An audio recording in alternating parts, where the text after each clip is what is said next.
तो पुरुषोत्तम स्वरूपाविर्भाव निर्णय इस ग्रंथ का कल हम अवलोकन कर रहे थे, जहाँ प्रभु के प्राकट्य के प्रयोजनों पर श्री राय जी विचार प्रस्तुत कर रहे हैं। तो कल जो विषय हमने देखा वहाँ दो बात आपने कहनी चाहिए कि एक तो लोकवेद प्रथित जो भगवान का स्वरूप है उसका प्राकट्य वसुदेव जी देवकी जी के घर हुआ, और लोक वेदातीत जो पुरुषोत्तम स्वरूप है उनका जो प्राकट्य है वो तो केवल ब्रज भक्तों के हृदय में हुआ है। 14वीं कारिका तक इस विषय का हमने विचार देखा कि वसुदेव जी के घर भगवान का जो प्राकट्य हुआ तो व्यूह के साथ आप वहां मथुरा में प्रकट हुए। व्यूहत त्रयस्य तत्रास्ति कार्य तद्धि निरूपितम तत्रात एव व्यूहानाम आविर्भावोपि रूपितः। वसुदेव जी के वहां जो प्राकट्य है वहां वासुदेव का कार्य जो मुक्ति देना है वह तो है, उपरांत अन्य व्यूहों का कार्य भूभार हरण आदि वह भी है। उस स्थल पर उसका निरूपण किया गया है और उतने व्यूह प्रकट हुए हैं ऐसा भी कहा गया है।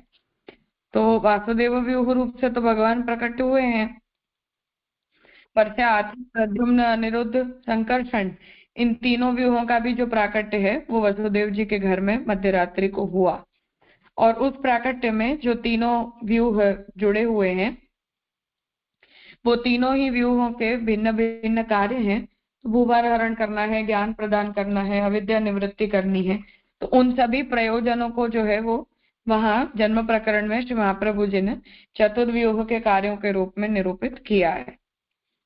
वासुदेवस्य कार्यं तु व्रजेप्यस्ति न संशयः पूतनादि महादैत्य मुक्तिदानात् निरूप्यते। वासुदेव व्यूह का कार्य व्रज में भी है, इसमें संशय नहीं। पूतना आदि महान दैत्यादि का वध करके उनको मुक्ति देने के कार्य से वासुदेव व्यूह की सार्थकता है।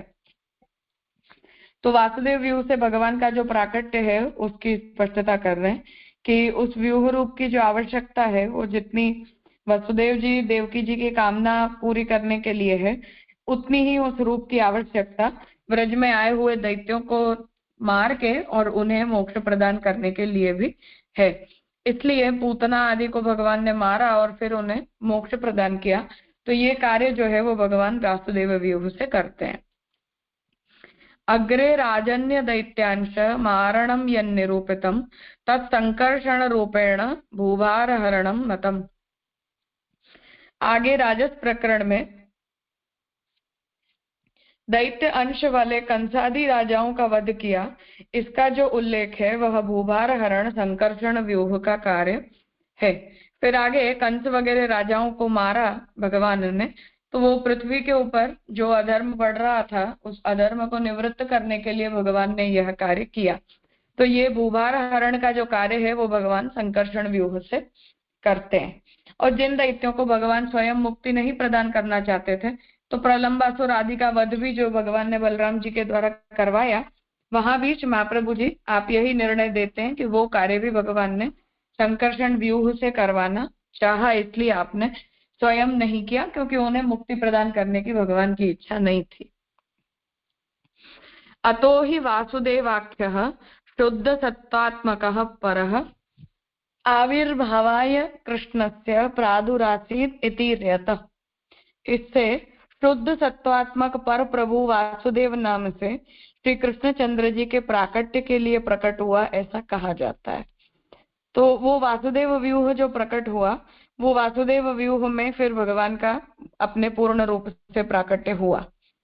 भावात्मा तु भवत्येव शुद्धे सत्वं स्वयं प्रभुः इति बोधयितुं वासुदेवोत्पत्तिः निरूपिता तमादाय शुकेनोक्तम् उत्पन्न इति सिद्धवत्। भावात्मक प्रभु तो स्वयं शुद्ध सत्व गुण में रहते ही हैं, ऐसा जताने के लिए वासुदेव व्यूह की उत्पत्ति कही गई है। इस बात को ध्यान में रखकर ही नंदः स्वात्मज उत्पन्ने उस स्थल पर प्रभु उत्पन्न हो चुके ऐसा शुकदेव जी कहते हैं। तो सत्व गुण जो है शुद्ध सत्व है उसका आधार बना के भगवान अपने लोक वेदातीत पुरुषोत्तम रूप से प्रकट होते हैं। इसलिए पहले जो वासुदेव व्यूह का प्राकट्य हुआ वो वासुदेव व्यूह शुद्ध सत्व रूप है, और उस वासुदेव व्यूह को आधार बना के भगवान जो है वो पुरुषोत्तम रूप से प्रकट होते हैं। तो भगवान का, महाप्रभु जी जैसे आज्ञा करते हैं कि भगवान का प्राकट्य गोकुल में ही हुआ है, मथुरा में नहीं हुआ। तो वो गोकुल में भगवान का जो प्राकट्य हुआ वो प्राकट्य वासुदेव व्यूह को आधार बनाकर हुआ है, इसलिए वो शुद्ध सत्व आधार रूप है और भगवान जो है मूल पुरुषोत्तम रूप से, आधेय रूप से प्रकट हुए हैं। इसलिए उस रूप को जो है वो मूल रूप का प्राकट्य बताया जा रहा है। और उस मूल रूप के प्राकट्य का जो विवरण है वो सुखदेव जी गोकुल के प्रसंग में दे रहे हैं। तो उससे ये तात्पर्य है कि गोकुल में ठाकुर जी का वासुदेव व्यूह के आधारभूत रूप से फिर प्राकट्य पुरुषोत्तम रूप से हो गया, ऐसा समझना चाहिए। तन्योत्पत्तिश्च तेनैव न प्रभोः भावरूपतः इयमेव खलु उत्पत्तिः शुद्धे सत्वे स्थिति हरिः। माता में स्तन्य की उत्पत्ति हुई, वह वासुदेव व्यूह उत्पन्न हुआ, इसीलिए प्रभु भावात्मक होने से प्रभु के लिए स्तन्य की उत्पत्ति नहीं होती। शुद्ध सत्व गुण में प्रभु की जो स्थिति है वही यह उत्पत्ति।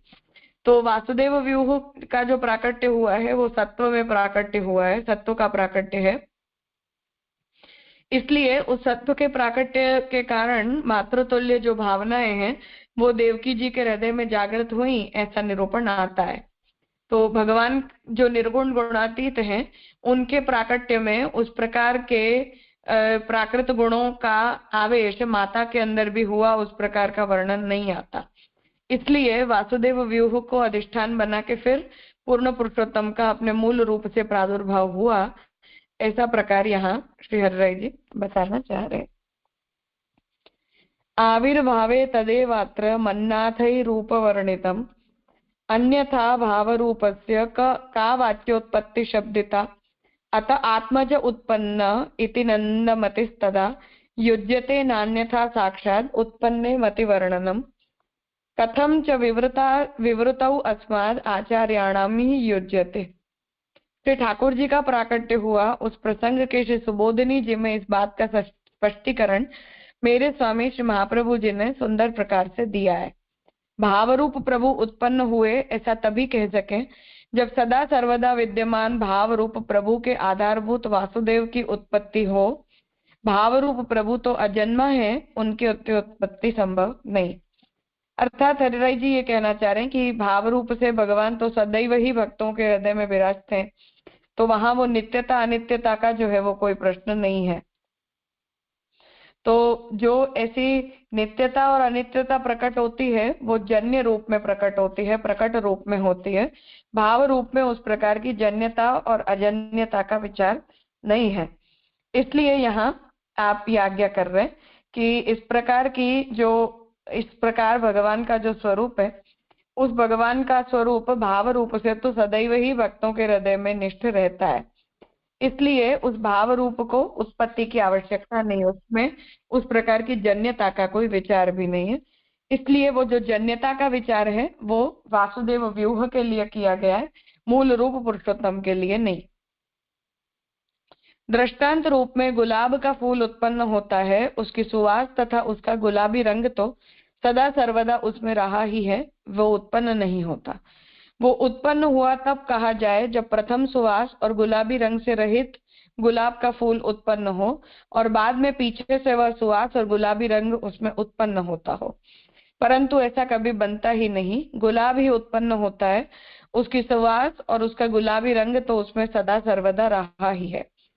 इस प्रकार उत्पत्ति तो शुद्ध सत्वात्मक वासुदेव व्यूह की ही है। उस व्यूह में भावात्मक प्रभु तो सदा सर्वदा विद्यमान ही है, वे भावात्मक प्रभु उत्पन्न होते ही नहीं। अतः ऐसे प्रभु की उत्पत्ति जहाँ वर्णित की गई हो वहां उनके आधारभूत शुद्ध सत्वात्मक वासुदेव की ही उत्पत्ति समझनी। प्रभु के प्राकट्य के समय श्री नंदराय जी को ऐसा भाव हुआ कि मेरे यहाँ पुत्र प्रकट हुआ है। श्री महाप्रभु जी ने श्री सुबोधिनी जी में इस प्रकार स्पष्ट आज्ञा की है। वृत्तांत दृष्टि से विचारें तो नंदराय जी के यहाँ पुत्र प्रकट हुआ ही नहीं। नंदराय जी की उस प्रकार की बुद्धि वह एक भ्रांति ही है और नंदराई जी को इस प्रकार की भ्रांति ही हो, वह नित्य वृद्धिगत होने वाला आनंद, उल्लास और प्रेम कैसे संभवित हो। उपरांत सर्व अज्ञान को दूर करने वाले प्रभु का प्राकट्य होने के बाद अज्ञान रूप भ्रांति रहे ही कैसे सकती। अतः प्राकट्य भावात्मक स्वरूप का है। मेरे यहाँ पुत्र प्रकट हुआ है, ऐसा नंदराय जी का भाव, यह सत्य है। यह सत्य भाव वही है भगवान का भावात्मक स्वरूप। इस प्रकार न हो तो श्री महाप्रभु जी नंदराय जी को इस प्रकार की प्रतीति है, बुद्धि है, भाव है, इस प्रकार से सुबोधनी में आज्ञा न करते। तो यहाँ से हरिराय जी इस बात को स्पष्ट कर रहे हैं कि जब ठाकुर जी का प्राकट्य वसुदेव जी के घर हुआ है, नंदराय जी के घर हुआ ही नहीं, फिर नंदराय ने ऐसा क्यों कहा कि मेरे घर पुत्र का प्राकट्य हुआ। तो उसकी स्पष्टता कर रहे हैं कि भगवान के प्रकट होने से तो अविद्या की निवृत्ति हो जाती है, इसलिए वसुदेव जी को अविद्याग्रस्त होकर उस प्रकार की अनुभूति हुई ऐसा हम कह नहीं सकते, या उन्हें मोह हो गया ऐसा भी भगवत प्राकट्य हो जाने के बाद हम कह नहीं सकते। इसलिए हमें वहां यही बात कहनी पड़ेगी कि नंदराई जी के घर पुरुषोत्तम का प्राकट्य हुआ है और मथुरा में जो है वो वासुदेव व्यूह का प्राकट्य हुआ है। तभी इस बात की संगति बैठ पाएगी कि जिससे जो है वो कभी भी इस विषय में वो उस प्रकार का कोई आक्षेप उपस्थित न किया जा सके कि भगवान का जो प्राकट्य है वो नंदराई जी के घर किस स्वरूप से हुआ। वासुदेवस्तु भक्तानाम् अन्तःकरणमूर्तिमान् तमादौ स्वाश्रयीकृत्य भावात्मा व्यक्ततां गतः। वासुदेव भक्तों के शुद्ध सत्व यानी निर्मल अंतःकरण रूप है, उसमें प्रभु सदा सर्वदा विराजमान है, वह प्रभु का आधार है। ज्यों ही अंतःकरण निर्मल हुआ त्यों ही उसमें भाव स्वरूप से विराजमान प्रभु का अनुभव होता है। तो वासुदेव व्यूह और पुरुषोत्तम स्वरूप, इन दोनों के स्वरूप के विषय में यहाँ स्पष्टता कर रहे हैं कि वासुदेव जो है वो भक्तों में शुद्ध सत्व अर्थात निर्मल अंतःकरण रूप से रहते हैं और उस शुद्ध सत्व में पूर्ण पुरुषोत्तम रूप से भगवान विराजमान रहते हैं, क्योंकि वो भगवान का आधार रूप है। तो जैसे ही हमारे अंतःकरण की शुद्धि होती है, ऐसे ही भाव स्वरूप से विराजमान जो पुरुषोत्तम है उनका जीव को अनुभव अपने हृदयगत भाव में हो जाता है। ये उसका प्रकार यहाँ श्री हरिराय जी ने जन्म प्रकरण की सुबोधनी के आधार पर निरूपित किया है। हाँ हितन भाई।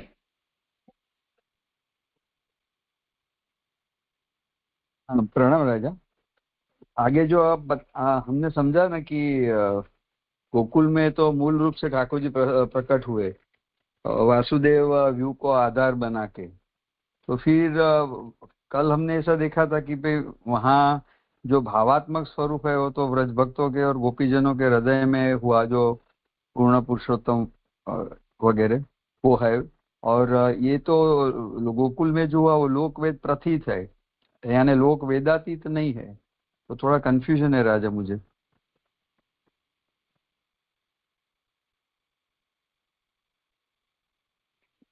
हाँ, अर्थात कि उस स्वरूप की जो प्रतीति है वो जो व्रजभक्तों को अपने हृदय में हो रही है वही सत्य प्रतीति, और बाहर भगवान का जो प्रकट रूप है वो यद्यपि व्रजभक्तों के द्वारा अंतर्भावित रूप ही संयोग प्रदान करने के लिए बाहर प्रकट हुआ है कृष्ण रूप से, जो भगवान का दर्शनीय स्वरूप है। पर जो हरिराय जी कहना चाह रहे हैं वो ये है कि उसकी फलरूपता की जो अनुभूति है वो भगवान का जो संयोग प्रदान करने के लिए स्वरूप बाहर प्रकट हुआ है उस रूप से पूर्ण फलरूपता की अनुभूति नहीं होती है। पूर्ण फलरूपता की अनुभूति आंतर प्रतीति है और आंशिक प्रतीति उस रूप की संयोग प्रदानार्थ जो बहिर्प्रकट रूप है उसमें होती है, ऐसा आप कहना चाह रहे हैं।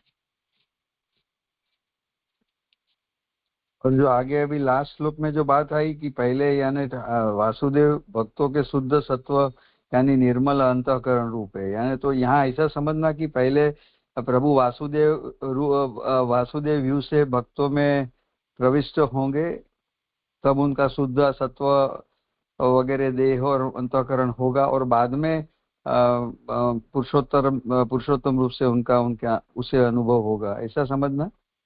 हाँ हाँ बिल्कुल। हाँ जी। जी। और हम मथुरा में तो ठाकुर जी मूल रूप से नहीं, पर गोकुल में तो सुबोधिनी जी के अनुसार गोकुल में ही ठाकुर जी का मूल रूप समझते हैं ना राजा। हाँ हाँ, तो वो हरिराय जी भी उस विषय को मना नहीं कर रहे, पर आपका तात्पर्य है कि उस रूप की मतलब संयोगार्थ जो बहिर्प्रकट रूप है उसके अंदर फल रूपता का अनुभव नहीं होता है। फल रूपता का अनुभव अंतर्भावित रूप में होता है, जो अकेले व्रज भक्तों को होता है, अन्यों को नहीं होता।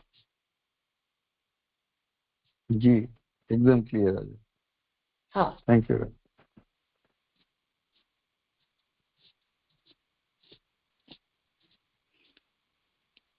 हाँ प्रणव भाई।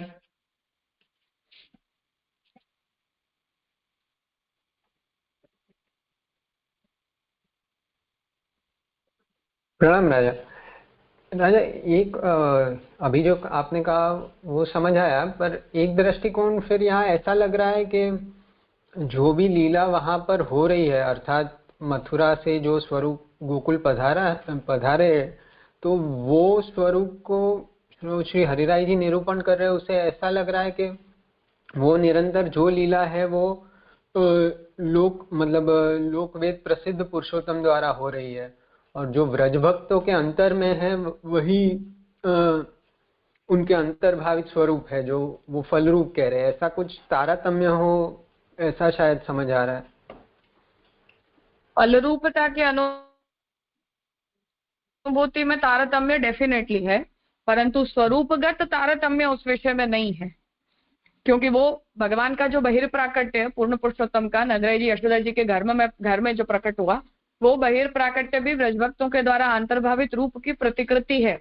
मतलब वो अंतर्भावित रूप ही संयोगार्थ बाहर प्रकट हुआ है, पर उसकी फलरूपता की अनुभूति संयोग में नहीं होकर विप्रयोग में होती है, ऐसा कहना चाह रहे हैं।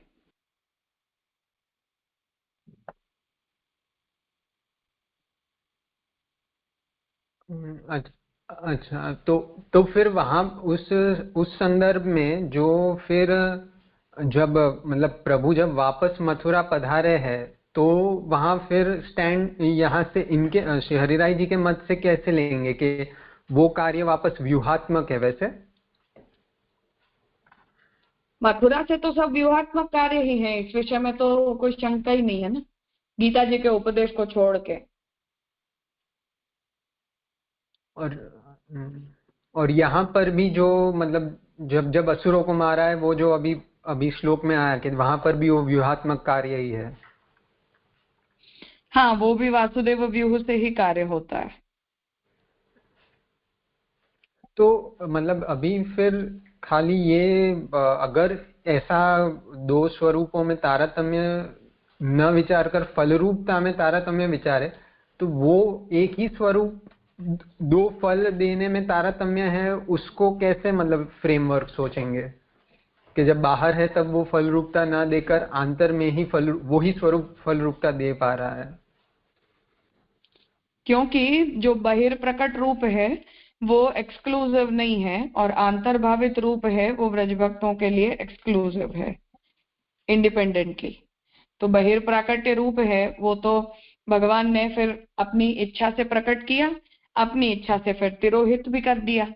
अर्थात फिर वापस जब भगवान को व्यूह रूप से कार्य करने की इच्छा हुई मथुरा आदि में पधार के, तो भगवान ने उस मूल पुरुषोत्तम रूप को फिर संयोग की अवस्था में जिसकी अनुभूति व्रजभक्त कर पा रहे थे, उस स्वरूप को तिरोहित करके और भगवान ने फिर से अंतर संयोग रूप विप्रयोग के अंदर ही अपने उस रूप को स्थापित कर दिया। तो जो हरिराय जी का ये स्टैंड है कि वो बाहर संयोग में जो स्वरूप की अनुभूति होती है वो भगवत इच्छा अधीन होती है, और अंतर्भावित जो स्वरूप होता है उसकी अनुभूति भक्त इच्छा के अधीन होती है, भक्त का इंडिपेंडेंस है। तो उस दृष्टि से वो वहां फल रूपता का डिफरेंशिएशन कर रहे हैं।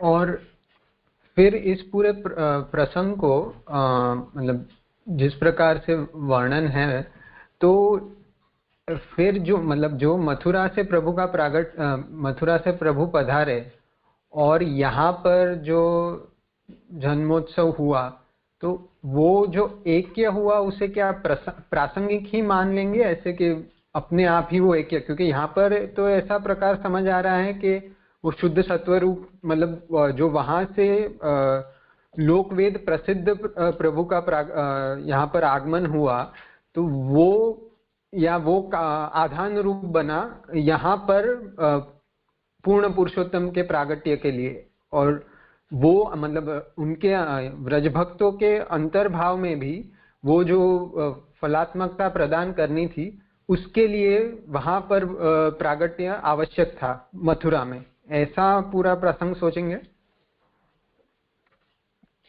अर्थात कि मथुरा में तो जैसा यहाँ हरिराय जी कह रहे हैं कि देवकी जी वसुदेव जी को, क्योंकि ठाकुर जी ने वचन दिया था, इसलिए उस वचन को पूरा करने के लिए भगवान वहां उनके घर प्रकट हुए। पर पूर्ण पुरुषोत्तम का जो प्राकट्य है वो तो ऐसी किसी तपस्या के अधीन हो नहीं सकता है, इसलिए वो पूर्ण पुरुषोत्तम नहीं प्रकट हुए, वासुदेव व्यूह प्रकट हुआ। फिर जो व्रजगोपिकाओं को फल प्रदान करने के लिए जो अंतर्भावित रूप था, उसका जब बाहर प्रकट स्वरूप के साथ एकत्व अपेक्षित था, तब उस एकत्व को सिद्ध करने के लिए भगवान ने उसी शुद्ध सत्वात्मक स्वरूप का आधार लेके और नंदराय जी यशोदा जी के घर जन्म लिया, और भगवान वहां संयोग प्रदान करने के लिए उस रूप से प्रकट हुए। अब उस रूप से भगवान प्रकट हो गए, पर उस रूप की संयोग रूपता जो है वो भगवत इच्छा के अधीन है, जीव इच्छा के अधीन नहीं है। इसलिए भगवान को जब तक इच्छा रही तब तक आपने संयोग दिया, फिर भगवान ने उस रूप को तिरोहित करने का निर्णय किया, तो भगवान तो अपने मूल रूप से तिरोहित हो गए।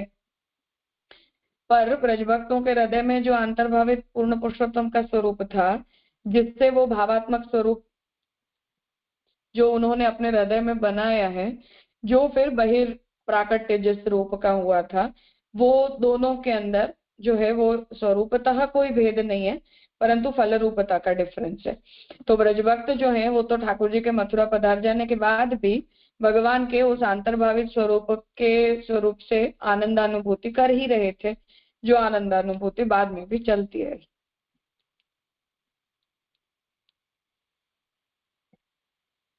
जी राजा, यही मैं भी यही कहना चाह रहा था, ये स्पष्ट हुआ। तो फिर यहाँ फिर मात्र प्रश्न ये रहता है कि वो जो बाहरी संयोग हुआ और उसके बाद जन्मोत्सव जो मनाया है व्रज में, तो उन्हें अगर फलानुभूति पूर्व भी थी, तो फिर उस जन्मोत्सव की प्रक्रिया को क्या साधन रूपता कहेंगे?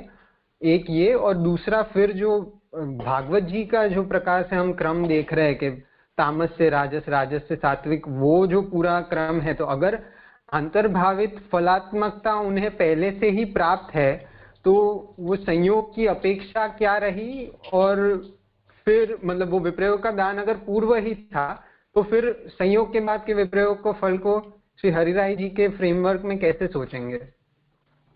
संयोग की इच्छा ब्रजभक्तों को कभी थी ही नहीं, भगवान अपनी इच्छा से अवतरित हुए हैं।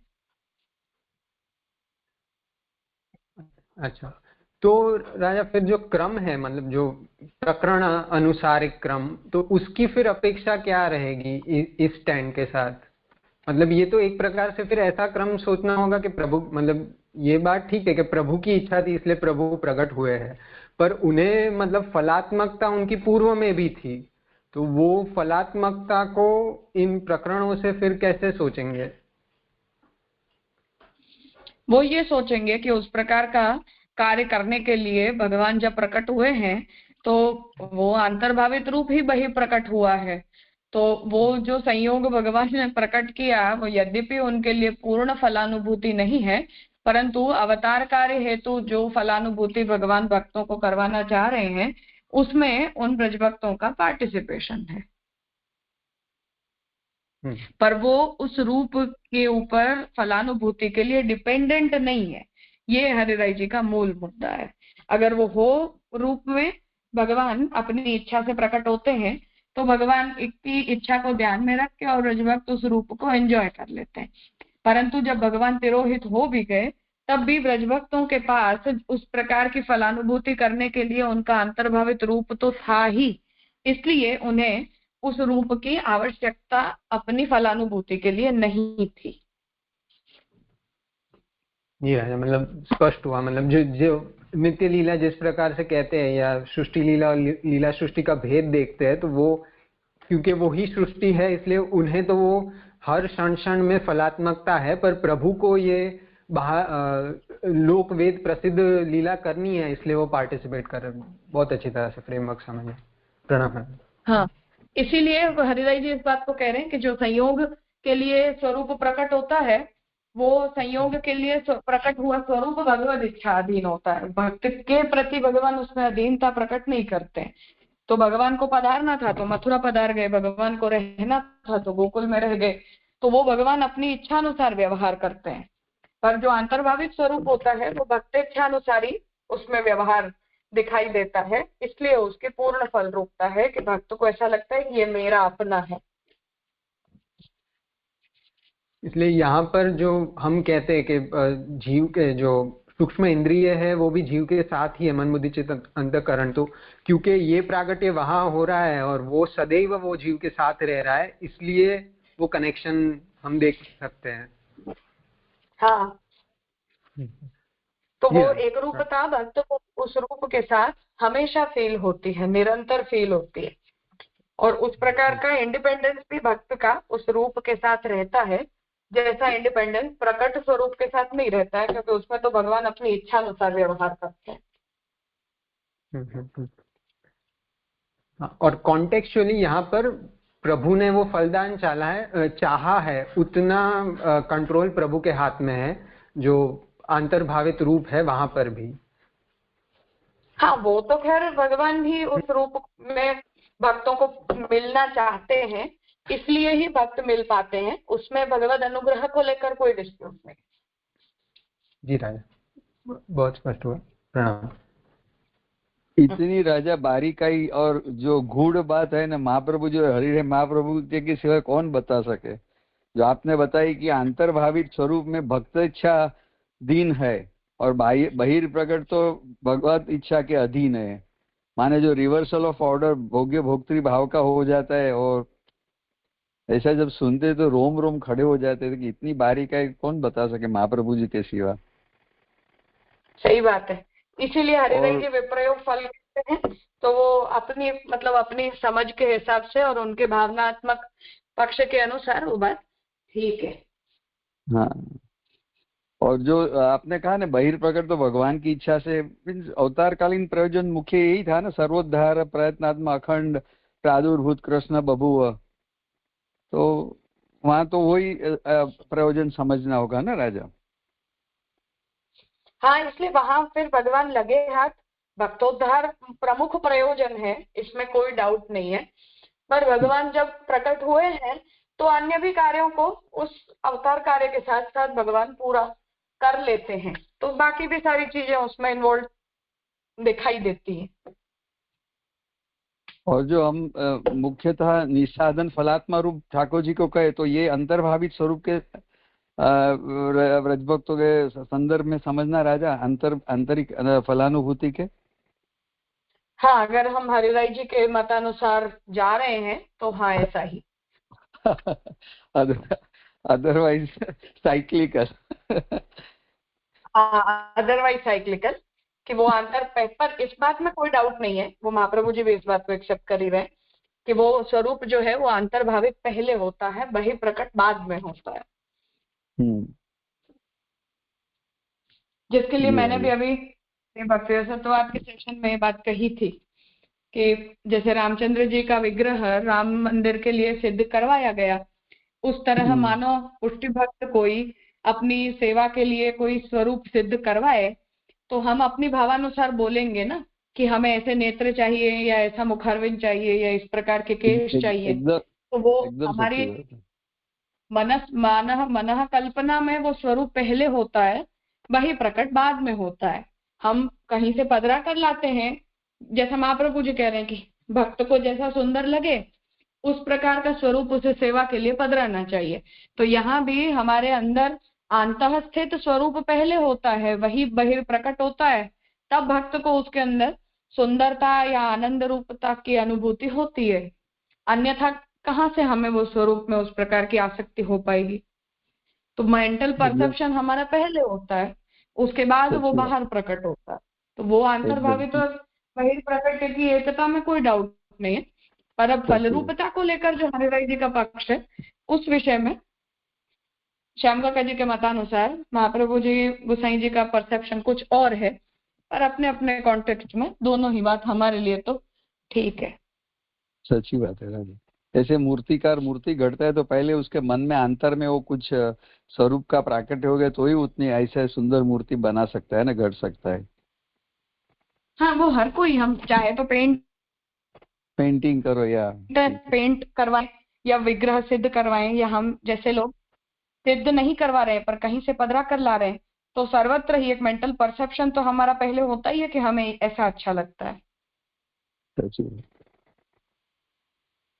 और अपना सेव्य स्वरूप भी राजा ऐसा कभी कभी फील होता है जैसे कि भाई अपने भाव के अनुरूप कहीं किसी का फिगर आउट होता है, इसे अपने जैसे लगते ठाकुर जी भी वही रूप धारण करते क्योंकि साथ रह रह के फिर ठाकुर जी भी उस तरह गढ़ा जाते हैं जे की लैंग्वेज में। हाँ, सही बात है। मैं वही कह रही हूँ कि हम सब लोग कहीं से स्वरूप पधरा के आते हैं, तो वो प्रक्रिया हम उसमें से नहीं जाते। पर मानो रामचंद्र जी का विग्रह जैसे बनाया गया, ऐसे किसी मूर्तिकार को बिठाकर अगर हम बनवाएंगे तो उसमें हमारे सच्ची मेंटल परसेप्शन जो है वो स्ट्रांगली दिखाई देंगे कि नहीं देंगे विग्रह में। सच्ची बात। अब मजा आ गया राजा। महाप्रभु जी ने अपने श्रीहस्त से जो स्वरूप सिद्ध किए, या मानो द्वारकाधीश रुक्मिणी जी ने अपने श्रीहस्त से सिद्ध किए, तो वो मेंटल परसेप्शन ही तो पहला होता है जो उस विग्रह में हमें दिखता है। मेंटल परसेप्शन तो हमें दिखता नहीं है, पर विग्रह को देख के हमें पता चलता है कि इस प्रकार के विचार से उन्होंने इस स्वरूप को इस तरह से बनाया है। या जैसे रसशास्त्र उसकी विवेचना करता है कि पुरुष की सुंदरता जो होती है उसके क्या पैरामीटर्स होते हैं, तो ऐसी आंखें होनी चाहिए, या इस प्रकार का शरीर होना हम्म। चाहिए, उस प्रकार की कद काठी होनी चाहिए। तो ये सब वो मेंटल परसेप्शन का ही तो आउटकम होता है। तो वो करेक्ट करेक्ट। अंतर्भावित पहले है और बहिर्प्रकट बाद में है, इस बारे में तो कोई डाउट है ही नहीं। बस हम्म। फलरूपता की अनुभूति किसे किस प्रकार के स्वरूप में हो पाती है, वो अपना अपना पॉइंट ऑफ व्यू है, जिसमें हरिराय जी को ये अपीलिंग लगता है। सच्ची बात। और दीक्षित जी आचार्य राजा साल्की आई मीन संयोग कोई परम फल मानते थे ना, ऐसी कुछ मेरी समझ है। हाँ, यद्यपि ओवरऑल साइक्लिकल, क्योंकि हर किसी के लिए वो साइक्लिकल तो होता ही होता है, पूर्ण संयोग होता तो ही। हाँ। कभी भी नहीं हाँ। होता। सायुज्य को फिर हम पूर्ण संयोग को सायुज्य कह देते हैं, तो सायुज्य फिर हमें अच्छा नहीं लगता है। तो ओवरऑल हाँ, उस सच्ची बात। प्रकार के साइक्लिकल जो प्रोसीजर है वही। प्रधान है न व्यपदेश ऐसा समझ। हाँ, ये बात। मजा आएगा। मजा आएगा।